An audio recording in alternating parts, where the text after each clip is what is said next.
Dalam kehidupan kita, terkadang kita sering merasakan hal-hal yang tidak mengenakkan, bisa kita sebut sebagai ujian atau mungkin musibah. Selanjutnya, kita akan membahas mengenai bagaimana cara menjalani ujian agar terasa ringan. Pertama, adalah mengimani takdir Allah.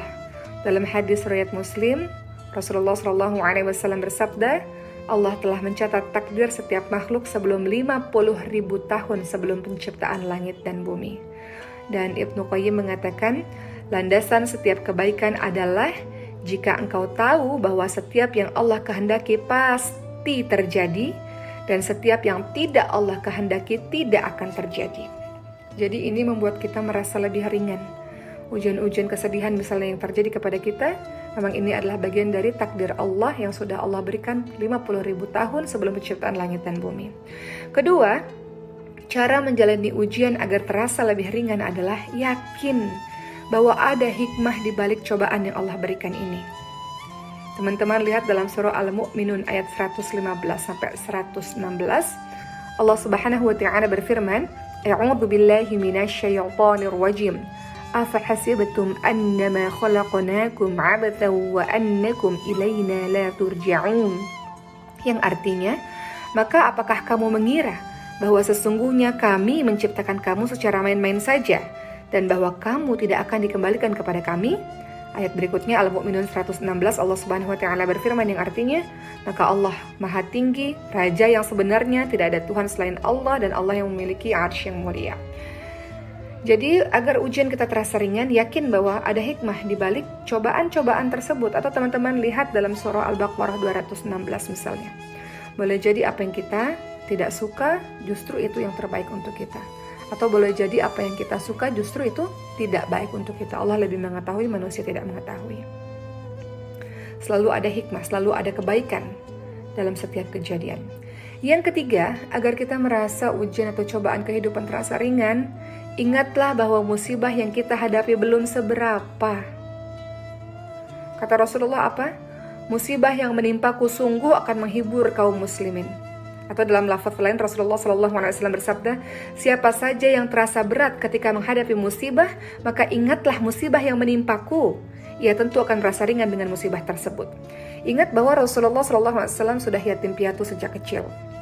Kemudian Rasulullah SAW dimusuhi oleh saudara-saudaranya sendiri, pamannya sendiri, karena menegakkan Islam.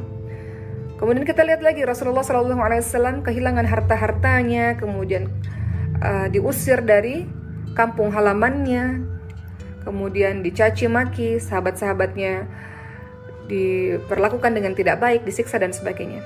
Jadi kata Rasul, kalau engkau merasa ada sesuatu yang sedih dalam hidupmu, maka lihatlah ujian-ujian yang menimpa Rasulullah, maka engkau akan terasa lebih ringan. Atau teman-teman bisa lihat dengan teman-teman lainnya yang ujiannya jauh lebih berat daripada kita, sehingga kita tahu bahwa ujian yang kita hadapi tidak seberapa. Masih banyak yang lebih mengerikan, menyedihkan dibanding dengan kisah kehidupan kita. Keempat, agar ujian terasa lebih ringan, ketahuilah bahwa semakin kuat iman seseorang memang akan semakin diuji. Teman-teman, kita lihat bahwa Rasulullah SAW pernah ditanya oleh seorang sahabat, ya Rasul, manusia manakah yang paling berat ujiannya? Maka Rasul menjawab, para nabi, kemudian yang semisalnya dan semisalnya lagi. Seseorang akan diuji dengan kondisi agamanya, sesuai dengan kondisi agamanya, kata Rasul. Apabila agamanya kuat, maka semakin kuat atau berat pula ujiannya. Dan apabila agamanya lemah, maka dia akan diuji sesuai dengan kualitas agamanya. Seorang hamba, kata Rasul, senantiasa akan mendapatkan cobaan hingga ia berjalan di muka bumi dalam keadaan bersih dari dosa. Jadi kalau keimanan level tinggi, maka yang akan mengganggu jin level tinggi juga. Ketahuilah, tadi yang keempat ya, untuk kita merasa ringan dalam ujian, bahwa semakin kuat iman seseorang, maka dia ujiannya akan semakin besar. Yang kelima, agar terasa lebih ringan dalam menghadapi ujian-ujian Allah, yakinlah bahwa di balik kesulitan pasti ada kemudahan. Kata Allah apa dalam surah Al-Nashr yang sering teman-teman baca? Fa inna ma'al usri yusra. Inna ma'al usri yusra. Sesungguhnya sesudah kesulitan ada kemudahan. Diulang lagi ayat tersebut.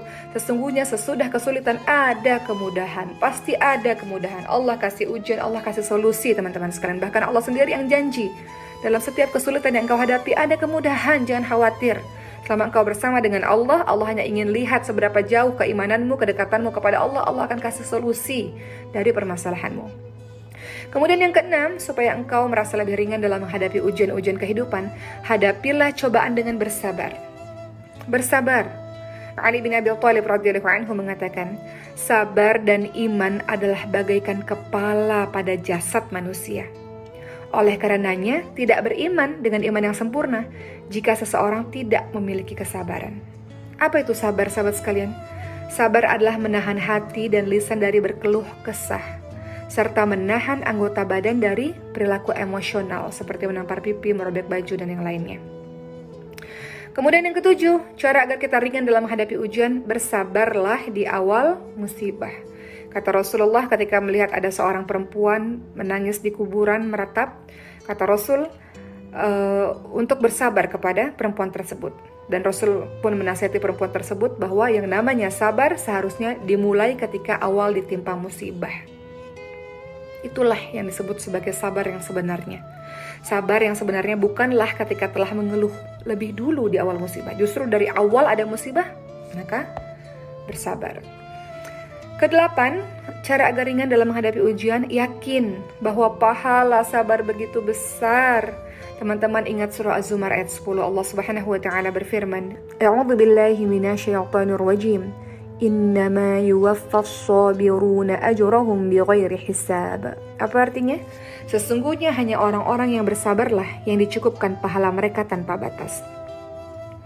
Atau dalam hadis riwayat Muslim, Rasulullah SAW bersabda, tidaklah seorang mukmin tertimpa suatu musibah berupa rasa sakit, rasa capek, sakit, sedih, dan kekhawatiran yang menerpa, melainkan dosa-dosa mereka akan diampuni oleh Allah Subhanahu wa taala. Dan kemudian yang kesembilan, supaya kita merasa lebih ringan dalam menghadapi ujian, ucap inna lillahi wa inna ilaihi raji'un. Ummu Salamah saat sebelum menikah dengan Rasul, pada saat itu masih menjadi istri dari Abu Salamah. Abu Salamah meninggal dunia. Maka Ummu Salamah pun mengucapkan inna lillahi wa inna ilaihi raji'un. Kemudian beliau berdoa, ya Allah, berilah ganjaran terhadap musibah yang menimpaku dan berilah ganti dengan yang lebih baik. Dan akhirnya apa?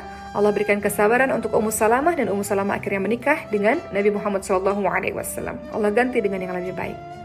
Jadi ucapkan kalimat inna lillahi wa inna ilaihi raji'un tersebut, sahabat sekalian. Dan yang terakhir, supaya kita merasa ujian yang kita hadapi terasa lebih ringan, maka introspeksi diri. Kita sudah sama-sama pernah membaca surah Asy-Syura ayat 30 ya. A'udzu billahi minasyaitonir rajim. Kata Allah apa? Wa ma asabakum min musibatin fabima kasabat aydikum. Dan apa saja musibah yang menimpa kamu, maka adalah disebabkan oleh perbuatan tanganmu sendiri.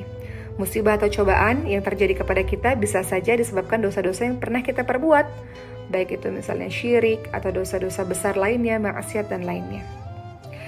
Kita lihat dari perkataan Ibnu Abbas, beliau mengatakan akan disegerakan siksaan bagi orang-orang beriman di dunia disebabkan dosa-dosa yang mereka perbuat, dan dengan itu mereka tidak disiksa atau diperingan siksanya di akhirat.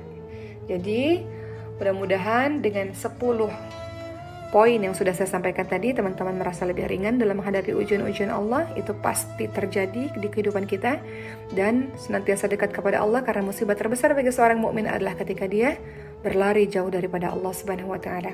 Allah tidak tinggalkan dia, tapi dia yang malah meninggalkan Allah. Semoga bermanfaat.